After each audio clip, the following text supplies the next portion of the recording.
I'm Joost and I'm here with the Western Digital MyCloud Home Cloud Storage. So you have everything you need right here because it's such an easy installation.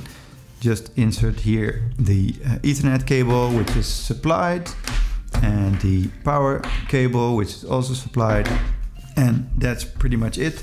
And then this little instruction card. This is it. This is all there is. So you just go to mycloud.com/hello. So let's install this. You just plug the Ethernet cable into your router and then plug it into the cloud device. Then plug that into the power cord. The light should turn blue and then you're good to go. And then from your computer or your phone, you can go to mycloud.com/hello. So let's go there. So now I have a new user and then we can create an account. Now you can find my device. Then enter the code. Should be on the bottom of your device, and that's all you need to connect it. You can use this from a mobile app, the MyCloud Home app, which is available for Apple and Android. So that's very easy.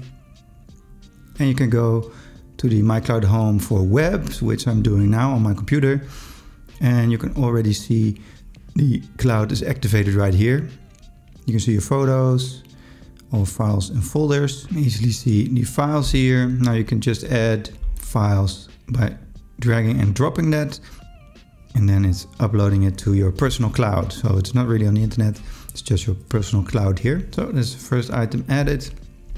You can create a folder and organize everything, and the cool thing is you can access this from anywhere. Just log into your MyCloud account from anywhere via the internet, and as long as your cloud is turned on and connected, you can access these files. I can also click on that and easily share it. You can send a view-only link, which is pretty cool, so anyone can view this if you do. So this also allows you to work together with other people or share photos and videos with your friends and family, just like you would in Google Drive. So this thing is pretty cool, and I really recommend it for anyone looking for a good cloud storage, which is very easy to use.